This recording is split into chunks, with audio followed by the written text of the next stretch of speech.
यहाँ पर हम देखें जैसे कि क्या दिया हुआ है, the current is said to be direct current when its magnitude remain constant with time. तो ये अगर इसका मैग्नीट्यूड है टाइम के साथ में कांस्टेंट रहेगा तो ये डीसी करंट कहलाएगी। नेक्स्ट हम देखें nodal method of circuit analysis is based on. तो नोडल मेथड है सर्किट एनालिसिस का, वो किस चीज़ पर बेस्ड है? तो वो हम देख सकते हैं कि केसीएल और ओम्स लॉ पर वो से होता है नोडल एनालिसिस, और मेश एनालिसिस है वो केवीएल और ओम्स लॉ पर बेस्ड होता है मेश एनालिसिस। नेक्स्ट हम देखें 12 1 ohm resistance are used as a aids of to form a cube. The resistance between two diagonal opposite corner of cube. तो two diagonal opposite corner of cube के बीच में जो resistance होगा वो हमारा क्या निकल के आएगा 5/6 ओम। जैसे कि एक क्यूब दिया हुआ है इस तरीके से, और इसकी प्रत्येक कोर पर रेजिस्टेंस की वैल्यू दी हुई है। तो जैसे हम इसको मान लेते हैं क्यूब, ये क्यूब हो गया। यहाँ पर प्रत्येक कोर पर एक रेजिस्टेंस दी हुई है। मान लो यहाँ पर करंट घुसाएंगे तो वो तीन करंट में डिवाइड होगी इस तरीके से। फिर तीन करंट है, फिर यहाँ पर दो करंटों में डिवाइड होगी। फिर दो करंट है, यहाँ पर भी हम देखें इधर से भी आएगी इधर से भी आएगी। फिर यहाँ पर वापस से करंट में डिवाइड हो जाएगी, यानी कि आई करंट में आ जाएगी। तो इसके अकॉर्डिंग यहाँ पर फाइनल करंट आई भी निकलेगी। तो इसके अकॉर्डिंग अगर आप रेजिस्टेंस को सॉल्व करेंगे तो ये 5/6 रेजिस्टेंस आएगा। नेक्स्ट हम देखें to incandescent light bulb of 40 watt and 60 watt are connected in series across the main power supply। तो कौन सा यहाँ पर ज़्यादा कंज्यूम करेगा लाइट, कौन सा यहाँ पर कम कंज्यूम करेगा? तो सब सीरीज में कनेक्टेड हों, तो सीरीज में कनेक्टेड हों और एक पावर सप्लाई फिक्स दे रखी है कोई भी, तो पावर सप्लाई और के अकॉर्डिंग हम देखें जैसे मान लो 230 वोल्ट पर कनेक्टेड है, तो 230 में एक बार हम क्या करेंगे V² डिवाइड बाई पी से हम रेजिस्टेंस की वैल्यू निकालते हैं। तो यहाँ पर V² डिवाइड बाई पी से रेजिस्टेंस की वैल्यू निकालेंगे तो P किसका है 60 वोल्ट ज़्यादा है। तो 60 वोल्ट ज़्यादा है, इसके अकॉर्डिंग हम सॉल्व करते हैं। तो 60 वोल्ट का भाग देंगे तो रेजिस्टेंस की वैल्यू क्या आएगी, कम आएगी। तो इसका मतलब रेजिस्टेंस कम होगा तो वो लो जलेगा। तो हम कह सकते हैं कि जो 40 वोल्ट का बल्ब है यहाँ पर, तो उसके अकॉर्डिंग 40 वोल्ट का बल्ब है ज़्यादा जलेगा, क्योंकि 40 वोल्ट के बल्ब में रेजिस्टेंस की वैल्यू ज़्यादा होगी, और रेजिस्टेंस की वैल्यू ज़्यादा होगी तो वो ज़्यादा जलेगा, ज़्यादा हीट प्रोड्यूस करेगा। नेक्स्ट हम देखें inductor store energy in form of. तो इंडक्टर किस फॉर्म में एनर्जी को स्टोर करता है? तो हम यहाँ पर देखें तो इंडक्टर मैग्नेटिक फील्ड की फॉर्म में एनर्जी को स्टोर करता है, जबकि कैपेसिटर है वो इलेक्ट्रोस्टैटिक फील्ड की फॉर्म में ये एनर्जी को स्टोर करता है। इंडक्टर मैग्नेटिक फील्ड की फॉर्म में स्टोर करता है। नेक्स्ट हम देखें which of the following is not a non linear circuit element. तो कौन सा यहाँ पर नॉन लीनियर सर्किट एलिमेंट नहीं है? तो नॉन लीनियर सर्किट एलिमेंट की बात करें हम तो यहाँ पर है हीटर कॉइल है, ये नॉन लीनियर सर्किट एलिमेंट नहीं है। बाकी ट्रांजिस्टर है ये नॉन लीनियर है, और डायोड है ये नॉन लीनियर है। नेक्स्ट हम देखें capacity of battery is expressed in term of. तो एम्पियर हावर में हमेशा बैटरी की कैपेसिटी को हम देते हैं। Cell are connected in series in order to. अगर सेल को सीरीज में कनेक्ट कर रहे हैं इसका मतलब हम क्या करना चाह रहे हैं, यहाँ पर वोल्टेज रेटिंग को बढ़ाना चाह रहे हैं। अगर सेल को हम सीरीज की जगह पैरेलल कनेक्ट करना चाह रहे हैं तो पैरेलल कनेक्ट कर रहे हैं, इसका मतलब हम करंट रेटिंग को बढ़ाना चाह रहे हैं। नेक्स्ट हम देखें क्या दिया हुआ है active element of the circuit कौन सा है? तो एक्टिव एलिमेंट सर्किट का हम देखें आइडियल करंट सोर्स है, ये एक्टिव एलिमेंट की तरह काम करेगा, और बाकी ये तीनों हैं इंडक्टेंस रेजिस्टेंस कैपेसिटेंस, ये पैसिव एलिमेंट होते हैं, यानी कोई भी एनर्जी प्रोवाइड नहीं करवाते हैं। 1.5 cell are connected in parallel. तो वोल्टेज क्या होगा? तो पैरेलल में जब भी कनेक्ट करते हैं तो वोल्टेज पर कोई इफेक्ट नहीं पड़ता है, तो ये 1.5 ही रहेगा यहाँ पर। नेक्स्ट हम देखें electric field of 100 kilowatt per meter is equal to 100 kilowatt per meter. इसका जो इलेक्ट्रिक फील्ड है वो किसके इक्वलेंट होगा? तो 100 वाट पर mm के स्क्वायर होगा। इलेक्ट्रिक फील्ड है 100 किलोवाट पर मीटर है, तो यहाँ पर हम बोल सकते हैं कि 10⁵ वोल्ट पर मीटर। अगर इसको हमें इलेक्ट्रिक फील्ड को mm में बदलना है तो 10⁵ डिवाइड बाई 1000 mm कर देंगे हम, तो इससे आ जाएगा 100 वाट पर mm। नेक्स्ट हम देखें during dielectric breakdown of capacitor, अगर कैपेसिटर का डाइलेक्ट्रिक ब्रेकडाउन हो रहा है तो यहाँ पर electron is to move from one plate to another, electric breakdown के अक्रॉस, ये गलत है यहाँ पर। Permanent conduction path is stabilized between plate, ये यहाँ पर सही है, यानी परमानेंट कंडक्शन पाथ यहाँ पर बन जाएगा। During dielectric breakdown of capacitor it become the conductor और it provide permanent conduction path for the charge to flow from one plate to another plate, तो ये परमानेंट यहाँ पर पाथ बन जाएगा। कैपेसिटर के अंदर हम बात करें, कैपेसिटर के अंदर क्या होती है, तो कैपेसिटर के अंदर जैसे कि two conductor separated by dielectric, ये यहाँ पर सही है कि दो कंडक्टर होते हैं जिनको डाइलेक्ट्रिक के द्वारा सेपरेट किया गया है। नेक्स्ट हम देखें जैसे कि if the capacitor of 200 microfarad is charge to potential of 100 volt, then the stored energy record is क्या होगा। तो यहाँ पर हम देखें कैपेसिटर दे रखा है 200 वाट माइक्रोफैराड और पोटेंशियल दे रखा है 100 वोल्ट, तो स्टोर्ड एनर्जी क्या होगा, हाफ सी वी स्क्वायर से हम निकालें, तो हाफ सी वी स्क्वायर से वैल्यू हो जाएगी हाफ इंटू सी की वैल्यू 200 इंटू वी स्क्वायर यानी 100 इंटू 100 और 10 की पावर 6 भी आ जाएगा, तो उसे यहाँ पर 100 आ जाएगा, तो 100, तो ये 10 की पावर 12 हो जाएगा यहाँ पर इस तरीके से। तो इस तरीके से हम सॉल्व करेंगे तो 10 की पावर 12 के अकॉर्डिंग हम सॉल्व कर सकते हैं। यहाँ पर 200 इंटू 10 की पावर -6 है, तो ये हो जाएगी 1, तो 1 जूल यहाँ पर एनर्जी आ जाएगी, क्योंकि यहाँ पर 10 की पावर -6 है और 10 की पावर +6 ये कट जाएगा तो 1 आ जाएगा। Which capacitor is preferred for high frequency circuit, high frequency circuit के लिए हम माइका कैपेसिटर का यूज करते हैं। Mica capacitor are use for high frequency circuit because they are able to provide very high level of accuracy, क्योंकि इनकी Michael जो capacitor होते हैं इनको एक्यूरेसी जो होती है वो एक्यूरेसी लेवल हाई होता है और स्टेबिलिटी भी इनका हाई होता है, स्टेबिलिटी, लेकिन इसमें जो लॉसेज होते हैं वो लो लॉसेज होते हैं हाई फ्रीक्वेंसी पर, इसलिए माइका कैपेसिटर का यूज करेंगे। डाइलेक्ट्रिक स्ट्रेंथ ऑफ मीडियम, तो मीडियम की डाइलेक्ट्रिक स्ट्रेंथ है वो मॉइस्चर कंटेंट के साथ इंक्रीज होती है, ये गलत बात है, decrease with the increase in strength. Dielectric strength of medium, तो डाइलेक्ट्रिक स्ट्रेंथ क्या होती है एक तरीके से, it is the value of electric field at which break down of medium occur. If the strength of field is increased, then the capacity of occurrence of breakdown will decrease. तो यहाँ पर decrease with the increasing strength, अगर dielectric strength increase हो रही है तो यहाँ पर मीडियम की dielectric strength of medium decrease with increase its strength. Next हम देखें in which type of capacitor care should be taken about the correct polarity while connecting in it circuit, circuit में जब भी कनेक्ट करते हैं तो electrolyte capacitor की polarity को हमें जरूर चेक करना होगा। नेक्स्ट हम देखें in parallel plate capacitor dielectric slab is introduced the potential difference between the plate will be, तो डाइलेक्ट्रिक स्लैब अगर पैरेलल प्लेट कैपेसिटर के बीच में अगर डाइलेक्ट्रिक स्लैब लगा दिया है यहाँ पर, तो जो पोटेंशियल डिफरेंस है प्लेट के बीच में उस पर क्या इफेक्ट पड़ेगा, पोटेंशियल डिफरेंस यहाँ पर डिक्रीज हो जाएगा।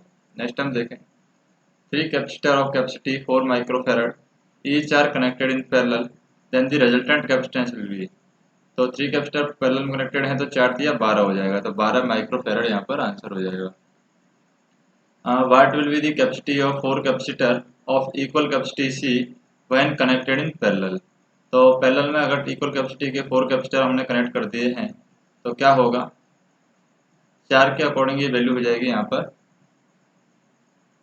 क्या हो जाएगी 4C हो जाएगी। नेक्स्ट हम देखें यहाँ पर जैसे कि क्या हुआ था, माइका और ceramic condenser is a type, और माइका और सेरेमिक कंडेंसर किस टाइप है, एक फिक्स्ड कंडेंसर का टाइप है। एक दे रखा है 200 वाट 230 volt lamp is connected across 115 volt supply, what is the power drawn by the lamp, तो लैंप के द्वारा जो पावर ड्रॉन है उसकी वैल्यू क्या होगी, तो आर की वैल्यू होती है यहाँ पर R equal to V square divide by P,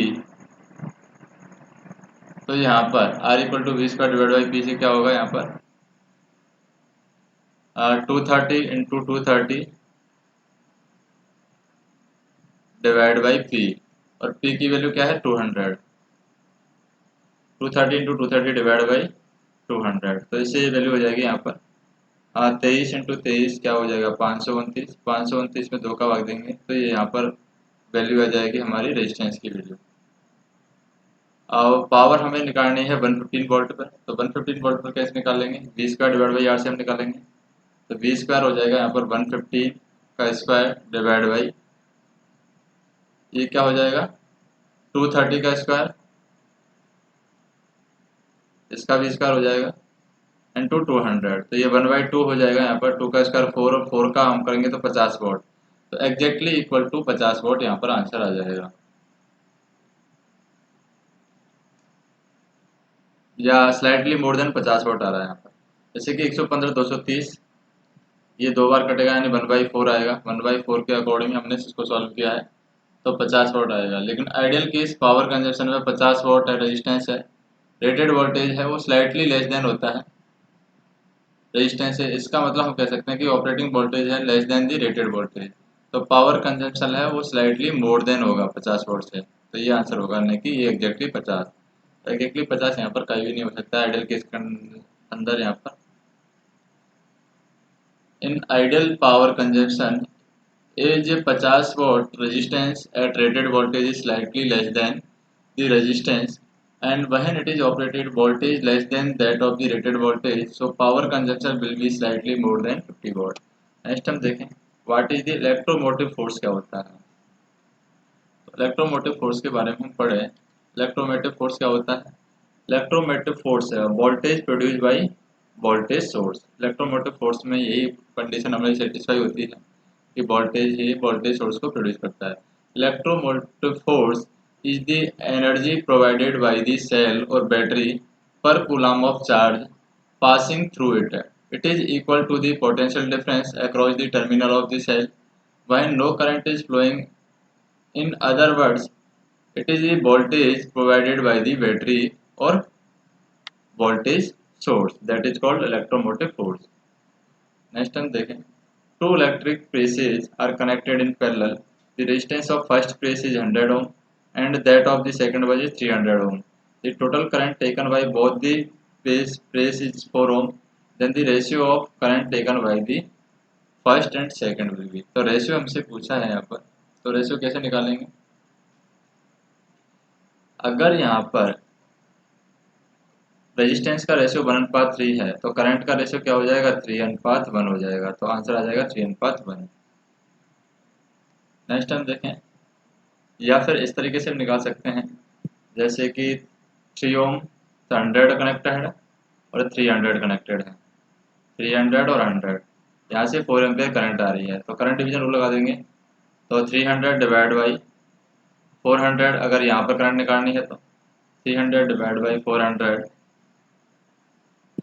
into 4, तो ये से आ जाएगा 100 यानी 3 आ जाएगा, अनुपात 31 आ जाएगा। नेक्स्ट हम देखें in a parallel circuit the potential difference across the resistance.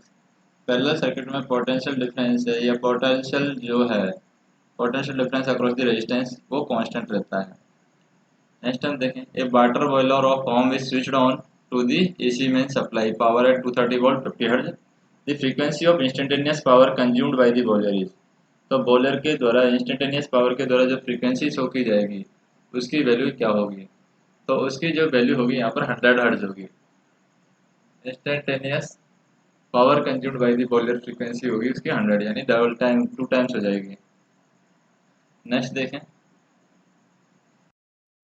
जैसे यहाँ पर दिया हुआ है in the figures on if B connected source of 2 volt with the internal resistance of 1 ohm, जैसे 1 ओम का 2 ओम का सोर्स यहाँ पर कनेक्ट कर देते हैं, यहाँ पर 2 वोल्ट 1 ओम रेजिस्टेंस के साथ में with the positive terminal of a dash, यहाँ पर पॉजिटिव टर्मिनल रखते हैं, then the current through R, R के थ्रू करंट की वैल्यू क्या होगी। तो आर के थ्रू करंट की वैल्यू हम देखें जैसे कि यहाँ पर ओपन है तो इधर करंट की वैल्यू जाएगी नहीं, इधर हम देखें ये 1 ओम है ये 2 ओम है तो 3 ओम ये लग जाएगा रेजिस्टेंस, तो यहाँ पर पहले तो इसके थ्रू करंट की वैल्यू देखें, इसकी वजह से करंट की वैल्यू क्या आ रही है, 1 एम्पेयर के थ्रू सुपरपोजिशन थ्योरम लगा के हम देखेंगे, तो ये 3 ओम है ये 1 ओम है, तो यहाँ पर करंट की वैल्यू पूछिए तो 1 divide by 4 into 1 divide by 4, क्योंकि 3 ओम हो जाएगा तो 1/4 आ जाएगा डायरेक्ट, यानी 0.25 एम्पियर आ रही है इसकी वजह से। इसकी वजह से करंट आ रही बह रही है 1.25 एम्पियर यहाँ पर। और अगर हम इधर से बात करें यानी 2 वोल्ट सोर्स की बात तरफ से बात करें यहाँ पर, तो ये ओपन हो जाएगा, ये ओपन हो जाएगा, तो यहाँ पर ये 2 ओम है, 2 ओम 1 ओम हो जाएगा, 1 और 1 2 ओम, तो 1 एम्पियर करंट फ्लो होगी। 1 एम्पियर करंट है यहाँ पर 0.5 एम्पियर फ्लो होगी, तो 0.5 और 25 की वैल्यू हम जोड़ लेंगे यहाँ पर, 0.25 और 0.5, तो 0.75 आंसर यहाँ पर आ जाना चाहिए। लेकिन हम सॉल्व करेंगे यहाँ पर तो क्या होगी वैल्यू वो हम देखें।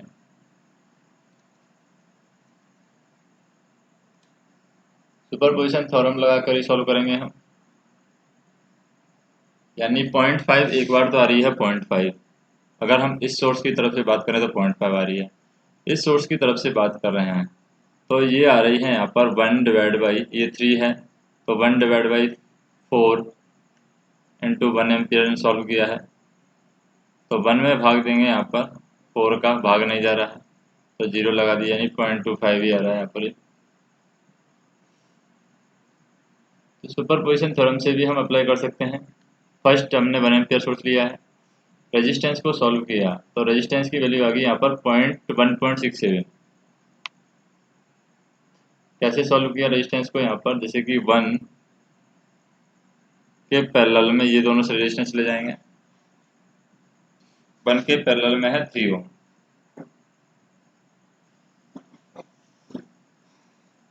1 के पैरेलल में क्या है 3 ओम, तो 3/4 आ जाएगा, तो 3/4 से हम सॉल्व कर सकते हैं, या फिर ऐसे भी सॉल्व कर सकते हैं इसको, वोल्टेज डिवीजन यानी कि करंट सोर्स को वोल्टेज सोर्स में कन्वर्ट करके सॉल्व कर सकते हैं। तो ये हो जाएगा, वोल्टेज सोर्स में कनेक्ट करेंगे 1 वोल्ट मोशन तो कन्वर्ट हो जाएगा,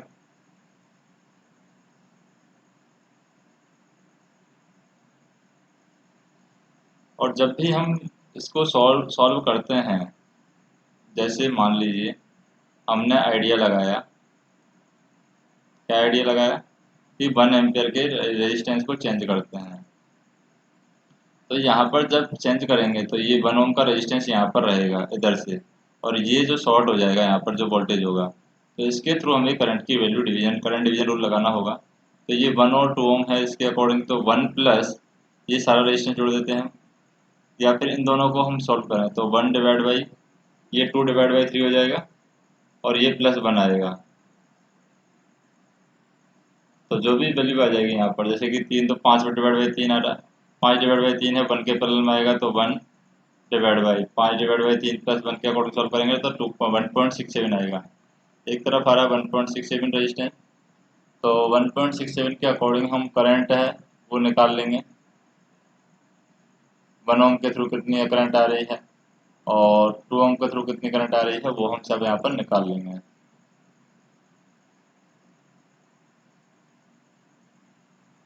नेक्स्ट हम देखें, ये फाइनल वैल्यू कितनी आ जाएगी, 0.62 आ जाएगी। The value of current flow throughing between the point B and C, तो यहाँ पर पॉइंट बी और पॉइंट सी के थ्रू करंट की वैल्यू कितनी फ्लो होगी ये हमें निकालनी है। तो ये हम कैसे निकालेंगे, सबसे पहले इसको निकालने के लिए हमें यहाँ पर करंट डिवीजन रूल लगा देना चाहिए, या फिर हम ऐसे भी सॉल्व कर सकते हैं कि ये क्या है, ब्रिज बैलेंस कंडीशन है। ब्रिज बैलेंस कंडीशन है तो इसका मतलब यहाँ पर वोल्टेज की वैल्यू 0 होगी, वोल्टेज की वैल्यू 0 मतलब ओपन सर्किट होगा, ओपन सर्किट होगा इसका मतलब हम कह सकते हैं कि 0 करंट की वैल्यू होगी। नेक्स्ट हम देखें, which of the following wires has the highest resistance, तो कौन सा वायर है जिसके अंदर हाईएस्ट रेजिस्टेंस होगा, तो यहाँ पर हम कह सकते हैं कि कॉपर वायर है, इसके अंदर हाई रेजिस्टेंस नहीं होगा, कॉपर वायर 1 mm 6 mm का हाई रेजिस्टेंस नहीं होगा। एल्युमिनियम वायर के अंदर 8 मीटर और 1 mm का है, ये हाई रेजिस्टेंस होगा इसमें, क्योंकि यहाँ पर वायर की भी लेंथ है 8 मीटर और 1 mm स्क्वायर इसकी वैल्यू दे रखी है, तो ये रेजिस्टेंस के लिए यहाँ पर हायर होगी। The condition of Ohm's law is that, Ohm's law के लिए कंडीशन क्या है, ओम्स लॉ के लिए कंडीशन है the temperature should remain constant, तो ये ओम्स लॉ के लिए कंडीशन है कि टेम्परेचर यहाँ पर कांस्टेंट रहना चाहिए। The value of temperature coefficient of resistance of a given conductor, the value of temperature coefficient of resistance of a given conductor, तो गिवन कंडक्टर के अकॉर्डिंग ये वैल्यू होगी it is different at different given temperature. तो value of temperature coefficient of resistance है वो different रहती है डिफरेंट गिवन टेम्परेचर पर। जैसे कि यहाँ पर दिया हुआ है two voltage source of 12 volt each of which are loaded up to 10 ampere connected in parallel which of the following statement about the circuit. तो सर्किट के बारे में कौन सा स्टेटमेंट सही है। पहला तो टोटल वोल्टेज है वो 24 वोल्ट है, क्योंकि दोनों कितने के दे रखे हैं यहाँ पर 12 वोल्ट और 12 वोल्ट के दे रखे हैं, तो दोनों 24 वोल्ट नहीं हो सकते हैं, यहाँ पर ये गलत है। और 10 एम्पियर की दे रखे हैं, ये भी 10 एम्पियर का है, ये भी 10 एम्पियर का है, तो 24 ये वो तो गलत है यहाँ पर पहला स्टेटमेंट। दूसरा टोटल वोल्टेज जीरो भी नहीं हो सकता है। Arrangement should be loaded up to 10 ampere maximum current, ये भी गलत है यहाँ पर। अगर हम बात करें कि अरेंजमेंट की बात करें हम, तो ये अरेंजमेंट भी गलत है। नेक्स्ट हम देखें maximum source voltage source connected in parallel can supply A maximum current of 20 ampere. तो यहाँ पर ये है 20 ampere maximum current plus supply कर सकता है, ये यहाँ पर सही है क्योंकि 10 एम्पियर दे रहा है 10 एम्पियर दे रहा है, तो इस पॉइंट पर जो करंट निकलेगी वो 20 एम्पियर ही निकलेगी। नेक्स्ट हम देखें which of the following formula use to calculate the total resistance of circuit. तो इस सर्किट का टोटल रेजिस्टेंस क्या होगा, सीरीज में कनेक्टेड है, डायरेक्ट ड्रॉप देंगे हम, आर की value R1 plus R2 plus R3। Next देखें energy consumed by electric iron of rating 1000 watt as compared to 750 watt will be। तो 750 वाट के कंपेयर में एनर्जी कंज्यूम्ड है 1000 वाट के द्वारा, वो क्या होगी, ज़्यादा कंज्यूम की जाएगी यहाँ पर। नेक्स्ट हम देखें जैसे कि voltage of 100 volt is applied to a circuit resistance of 10 ohm, the power dissipated by the resistance will be. तो सबसे पहले आई स्क्वायर आर से हम निकालेंगे, या पावर की वैल्यू हमारा निकल जाएगा यहाँ पर, क्या होता है वी स्क्वायर या वी आर के अकॉर्डिंग हम देखें V square divide by R, यानी I square R square divide by R. तो V square divide by R से भी हम निकाल सकते हैं, यानी 100 इंटू 100 डिवाइड बाई 10, तो ये आ जाएगा 1000। तो आंसर यहाँ पर क्या हो जाएगा 1000 आंसर हो जाएगा। नेक्स्ट हम देखें for which of the following appliances is the heating effect use. तो कौन सी एप्लीकेशन है जिसमें हीटिंग इफेक्ट का यूज किया जाता है, तो वो है यहाँ पर इलेक्ट्रिक फर्नेस है जिसमें हीटिंग इफेक्ट का यूज किया जाता है। नेक्स्ट देखें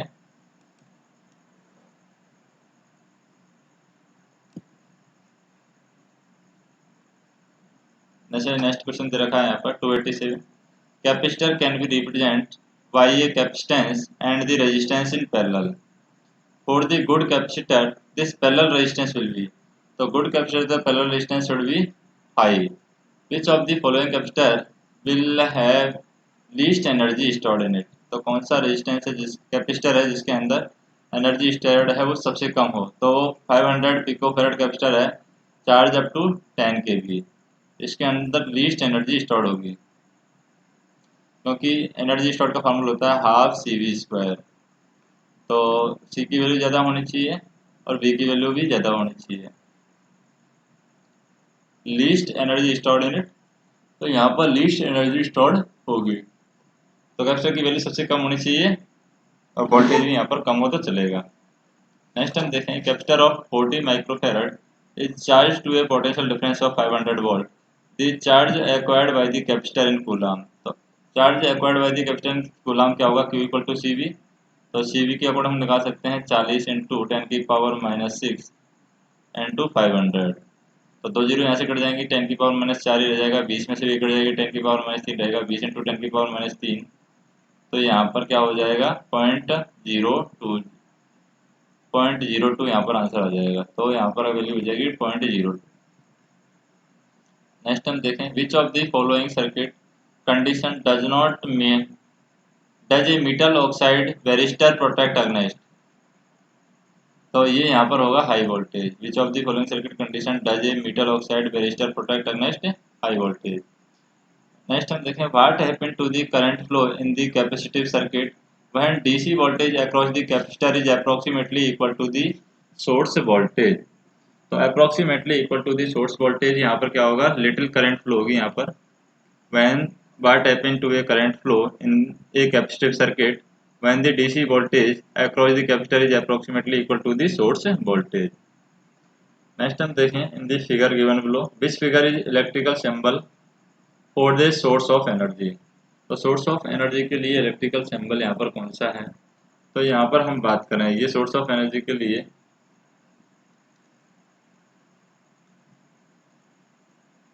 इलेक्ट्रिकल सिंबल यहाँ पर कौन सा होगा। तो फिगर फर्स्ट है यहाँ पर, या फिर हम बोल सकते हैं इलेक्ट्रिकल सोर्स ऑफ एनर्जी के लिए ये फिगर आई है यहाँ पर, ये है electrical source of energy. Next हम यहाँ पर देखें to neglect a voltage source the terminal across the source are short circuited to a highly inductive circuit a small capacitance is added in series. The angle between the voltage and current will remain nearly the same. The circuit given below can be reduced to a single source. तो ये circuit जो दिया हुआ है यहाँ पर single source के द्वारा कैसे रिड्यूस कर सकते हैं। यहाँ पर प्लस है, यहाँ पर माइनस है, यहाँ पर प्लस है। तो प्लस प्लस 10 वोल्ट हो गया, 10 में से 5 गया तो 5 वोल्ट, तो 5 वोल्ट हो गया। और ये यहाँ पर क्या हो जाएंगे, सीरीज में चले जाएंगे। तो 5 वोल्ट सीरीज विथ तीनों रेजिस्टेंस के साथ में ये आ जाएगी वैल्यू R3। तो यहाँ पर क्या होगा 15 volt in series with the R3 हो जाएगा। अगर इस पॉइंट पर बात करें, क्योंकि B माइनस के 5 डिवाइड बाई R इस पॉइंट पर लगाएं अप्लाई, B प्लस के 5 डिवाइड बाई R और प्लस B माइनस के 5 डिवाइड बाई R। तो R कॉमन आएगा, B माइनस के 5 प्लस B प्लस के 5 माइनस के प्लस B माइनस के 5। तो 10 में से यहाँ पर माइनस के 5 गए तो 5 बचा, CB माइनस के 5 इक्वल टू R हो जाएगा। तो यहाँ पर क्या हो जाएगा, इसके अकॉर्डिंग इसको सॉल्व करेंगे तो वैल्यू हो जाएगी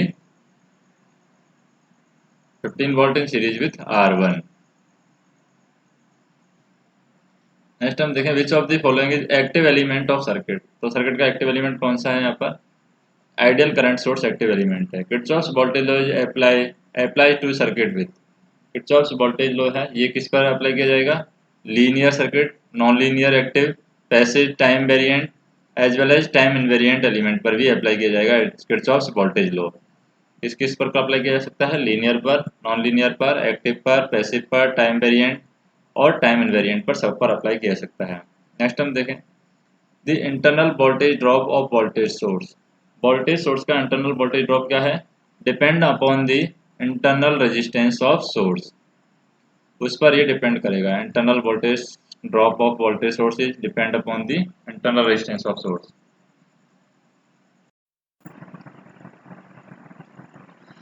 नेक्स्ट हम यहाँ पर देखें जैसे कि two resistor are connected in parallel to a stable voltage source, how do current and power of the resistance R1 change when the resistance of R2 is decrease by half. तो यहाँ पर हम देखें दो रेजिस्टेंस हैं जो कि parallel में कनेक्टेड हैं, connected in parallel with suitable voltage source. तो यहाँ पर R1 को किस तरीके से चेंज किया जाए कि R2 के अंदर जो पावर है वो हाफ हो जाए। तो इसको हम चेंज करेंगे यहाँ पर, तो करंट और पावर है यहाँ पर, how do current and power of change register R1 change when the resistance of R2 decrease by half. अगर R2 हाफ हो जाएगा तो पावर और करंट पर यहाँ पर कुछ फर्क नहीं पड़ने वाला है, ये कांस्टेंट रहेंगे, constant, both current and power are constant. Next हम देखें how will the total capacitance change when two capacitor are connected in parallel. तो टू कैपेसिटर अगर पैरेलल में कनेक्टेड है दोनों जुड़ जाएंगे यहाँ पर, तो टोटल कैपेसिटेंस है वो क्या हो जाता है, यहाँ पर हम बोल सकते हैं कि इंक्रीज हो जाता है, टोटल कैपेसिटेंस विल इंक्रीज। बाकी क्वेश्चन हम नेक्स्ट वीडियो में देखेंगे।